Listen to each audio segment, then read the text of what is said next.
Hello dear viewers, मैं गरिमा स्वागत करती हूँ आप सभी का मेरे channel quick learning with ease पे। आई होप आप सभी बहुत अच्छे होंगे और एग्जाम की प्रिपरेशन काफ़ी अच्छे से कर रहे होंगे। आज का जो वीडियो है इसमें हम कंप्लीट करेंगे 6, 7, 8 क्लास की SCERT साइंस को। मैंने आपको समरी वे में भी एक एक क्लास को करवाया है। ये जो क्लास होगी ये आपकी पूरी कलेक्ट वे में होगी, मतलब इसमें मैंने तीनों क्लास की जो SCERT साइंस है उसको वन लाइनर फॉर्म में कवर किया है। तो अगर आपने वो वीडियोज़ नहीं देखे हैं तो आप इन वीडियोज़ को देख सकते हैं। कोशिश करूंगी कि मैं आपको इसे 2 पार्ट में कंप्लीट करा दूं। आज की वीडियो में हम कंप्लीट 6 क्लास और 7 क्लास को हाफ कर लेंगे एंड द नेक्स्ट क्लास में हम क्लास 8 को और जो बचा हुआ पार्ट है 7 का उसको कंप्लीट कर लेंगे। स्टार्ट करते हैं आज की वीडियो को एंड तक ज़रूर देखिएगा और वीडियो अच्छा लगे तो चैनल को लाइक शेयर सब्सक्राइब ज़रूर कीजिएगा। स्टार्ट करते हैं। सबसे पहला है कि हमें शक्कर कहाँ से प्राप्त होती है। तो शक्कर हमको गन्ने से प्राप्त होती है और जो शक्कर का केमिकल फॉर्मूला है वो है C12H12H22O11।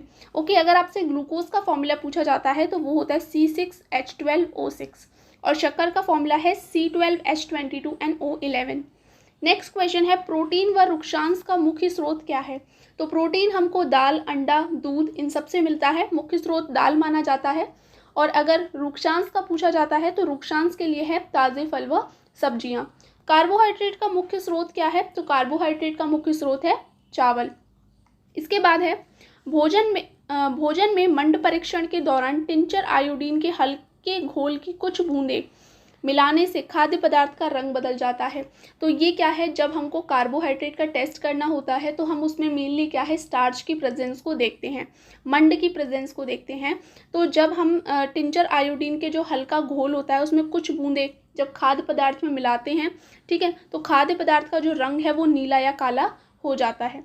इसके बाद है, चूने के पानी में कार्बन डाइऑक्साइड से विलयन का रंग किस कारण से दूधिया हो जाता है।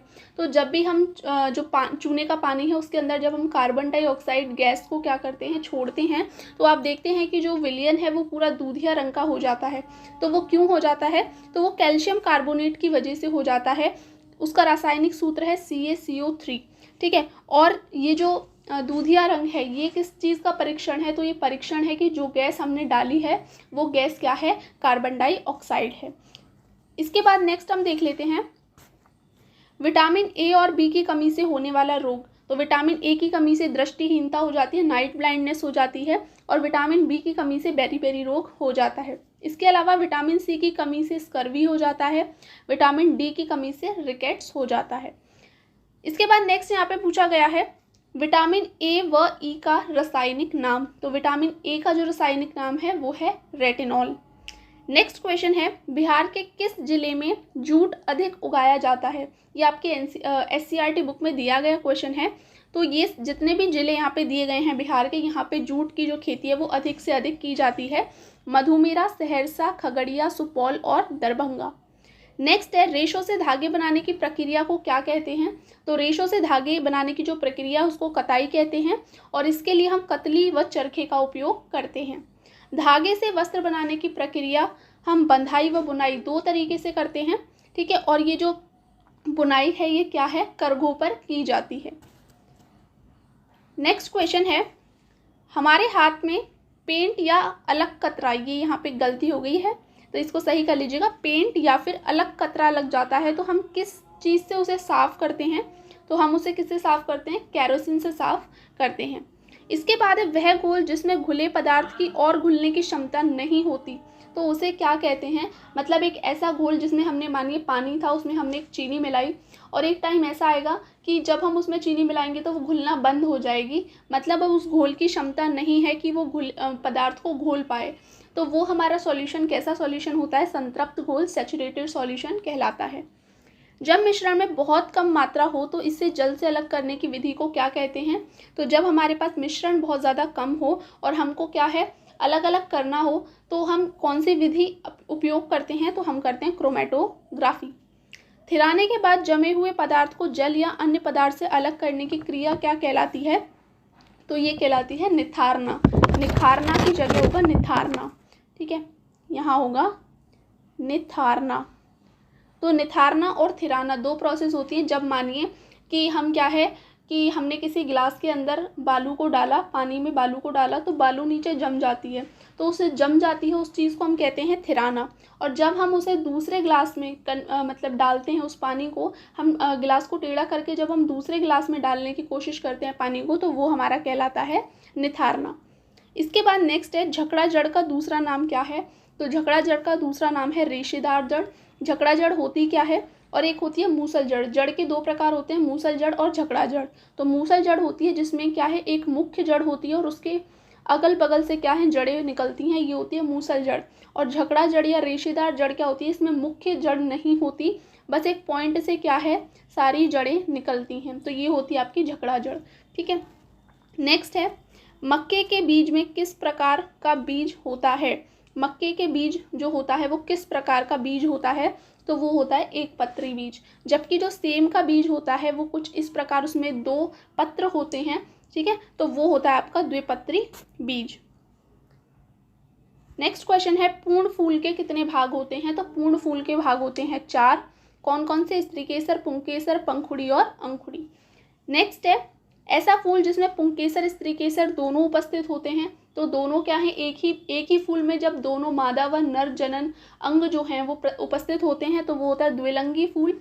जबकि अलग अलग अगर होते हैं तो वो होते हैं एक लिंगी फूल।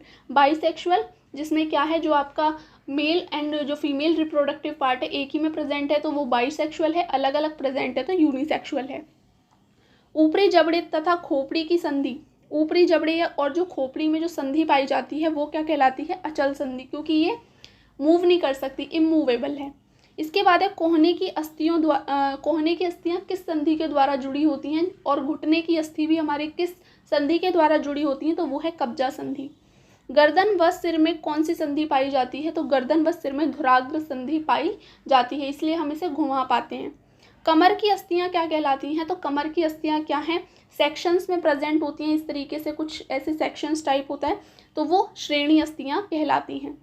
पक्षियों की जो अग्रपाद की अस्थियां हैं वो रूपांतरित होकर क्या बनाती हैं, तो जो पक्षी होते हैं उनके जो आगे वाले पैर होते हैं, जो उनकी अस्थियां हैं वो रूपांतरित होकर डैना, पंख बनाती हैं। जलीय पौधे का तना कैसा होता है, तो जलीय पौधे जो होते हैं उनका जो तना होता है वो लंबा, खोखला और हल्का होता है, और पत्तियां क्या है, सतह पर तैरती रहती हैं। इसके अलावा है, ये है सजीव है। यहाँ पे सजीवों का जो मुख्य लक्षण है वो क्या क्या है, तो यहाँ पे आप सही कर लीजिएगा, सजीव है ये। ठीक है, सजीवों का मुख्य लक्षण है श्वसन, वृद्धि, उत्सर्जन, उद्दीपन और प्रजनन। अब बात की गई है 1 लाइट ईयर में, तो 1 लाइट ईयर में आपके 9.46 × 10⁻15 मीटर होते हैं। इसके बाद नेक्स्ट बात की गई स्पीड ऑफ लाइट कितनी होती है मीटर में, तो वो होती है 3 × 10⁸ मीटर पर सेकेंड। बल्ब की जो कुंडल होती है वो किस धातु की बनी होती है, तो वो बनी होती है टंगस्टन की। 4R का मतलब क्या होता है, तो 4R का मतलब होता है रिफ्यूज, रिड्यूस, रीयूज और रिसाइकिल। अब नेक्स्ट है डायरेक्ट सॉलिड से जब हम लिक्विड में कन्वर्ट करते हैं उसे मेल्टिंग बोलते हैं। लिक्विड से गैस में हमारा इवेपोरेशन होता है। इसके बाद सॉलिड का डायरेक्ट गैस में बदलना सब्लिमेशन कहलाता है, और गैस का सॉलिड में बदलना डिपोजिशन कहलाता है। इसके बाद है पाचक रस, तो जो हमारी लार ग्रंथि है उससे क्या है, लार निकलती है। अग्नाशय से अग्नाशय रस निकलता है जिसके अंदर लाइपेज एंजाइम अधिक मात्रा में पाई जाती है, जो कि क्या है, वसा को तोड़ने में मदद करती है। यकृत से पित्त रस निकलता है जिसके अंदर मुख्यतः ट्रिप्सिन पाया जाता है। इसके बाद है जो वसा का पूर्ण रूप से पाचन है वो छोटी आंत के अंदर होता है, और जो जल का अवशोषण है वो मुख्यतः बड़ी आंत में होता है। और जो हम भोजन खाते हैं उसका ज़्यादातर जो अवशोषण है, जो पचाव है, वो कहाँ पे होता है, छोटी आंत में होता है। इसके बाद अमीवा का जो भोजन का पाचन है वो कहाँ पे होता है, वो होता है रसधानी में। अमीवा अपने पादपों से क्या है, जो फूड है उसको क्या है, कंज्यूम करता है फेगोसाइटोसिस प्रोसेस के थ्रू। ठीक है, और ये जो इसका खाना है ये क्या है, रसधानी के अंदर लाइसोसोम के साथ मिलके क्या है, ये अपने खाने को पचाता है। घास खाने वाले जंतुओं में जो सेलुलोज का पाचन है वो सीकम में होता है। ये एक अधनाल होती है जिसको हम सीकम बोलते हैं। इसके अंदर जो घास खाने वाले जंतु होते हैं उनमें सेलुलोज का पाचन होता है। मोटरसाइकिल में लगे मीटर को क्या कहते हैं, तो हम कहते हैं स्पीडोमीटर। और ये हमको किस किस तरीके से आपकी स्पीड को दिखाता है, तो वो दिखाता है km/h में। स्पीड कि जो SI यूनिट है वो है मीटर पर सेकेंड, डिस्टेंस की है मीटर, टाइम की है सेकेंड, और एवरेज स्पीड का फॉर्मूला है आपका speed is equals to distance upon time. इसके बाद नेक्स्ट क्वेश्चन है कॉपर हाइड्रोक्साइड को गर्म करने पर क्या प्राप्त होता है। तो हमको प्राप्त होता है कॉपर ऑक्साइड व जल। जब हम कॉपर सल्फेट को, जिसको हम तूतिया भी बोलते हैं, इसको चूने के पानी के साथ जब गर्म करते हैं तो हमको क्या प्राप्त होता है, हमको प्राप्त होता है कॉपर हाइड्रोक्साइड। ये CuOH2 आपका क्या है, कॉपर हाइड्रोक्साइड, जो कि उजला दिखाई देता है। प्लस इसके साथ हमको क्या मिलता है, इसके साथ हमको मिलता है कैल्शियम सल्फेट, जो कि हल्के नीले कलर का होता है। फिर जब हम इस कॉपर हाइड्रोक्साइड को गर्म करते हैं, यहाँ पे गर्म कर लीजिएगा, गर्म करते हैं तो हमको मिलता है कॉपर ऑक्साइड, जो कि क्या है, काला अवक्षेप होता है। ठीक है, क्या होता है, काला अवक्षेप होता है, और पानी मिलता है। तो ये आप रिएक्शन अच्छे से याद रखिएगा। पूछा जाए कि अगर हम कॉपर हाइड्रोक्साइड को गर्म करते हैं तो हमको क्या मिलेगा, तो हमको मिलेगा कॉपर ऑक्साइड प्लस जल, और जो कॉपर ऑक्साइड है वो एक काले रंग का अवक्षेप होता है। किसने कहा कि श्वसन प्रक्रिया व सूक्ष्म जीवों द्वारा जो किण्वन की प्रक्रिया है, यहाँ पे किण्वन आएगा, किण्वन की प्रक्रिया है, उसमें कार्बन डाइऑक्साइड बनती है। तो ये किसने कहा था, जोसेफ ब्लैक ने कहा था। अगर ये पूछा जाता है कि कार्बन डाइऑक्साइड की खोज में पहला महत्वपूर्ण कार्य किसने किया, तो सबसे पहले जॉन हेलमोंट ने किया था, लेकिन इसके बाद जो उसको विस्तृत रूप दिया था वो जोसेफ ब्लैक ने दिया था। और उन्होंने ही कहा था कि जो श्वसन की प्रक्रिया है और जो सूक्ष्म जीवों द्वारा जो श्वसन या किण्वन की प्रक्रिया होती है उसमें कार्बन डाइऑक्साइड गैस बनती है। तो ये किसने कहा था, जोसेफ ब्लैक ने। महत्वपूर्ण कार्य सबसे पहले किया जॉन हेलमोंट ने, और उसको विस्तृत रूप दिया जोसेफ ब्लैक ने। इसके बाद ऑक्सीजन की खोज में महत्वपूर्ण पहला कार्य किसने किया है, तो जोसेफ प्रिस्टले ने किया है। ठीक है, इन्होंने ऑक्सीजन के बारे में सबसे पहले बताया। और अगर आपसे रस्टिंग की प्रोसेस पूछी जाती है तो रस्टिंग की प्रोसेस में क्या होता है, जो हमारी आयरन है वो ऑक्सीजन और वाटर के साथ रिएक्ट करके क्या बनाती है, फेरिक ऑक्साइड बनाती है, जिसका फॉर्मूला है Fe2O3। ठीक है, तो ये आप याद रखिएगा। नेक्स्ट वीडियो में हम इस पूरी क्लास को कंप्लीट कर लेंगे, 8th क्लास तक की। होप आपको आज का वीडियो अच्छा लगा होगा, समझ आया होगा। 1 लाइनर फॉर्म में मैंने कोशिश किया है कि आपको पूरा का पूरा रिवाइज करा सकूँ अच्छे से। तो फिर मिलते हैं एक नई वीडियो के साथ, जब तक के लिए।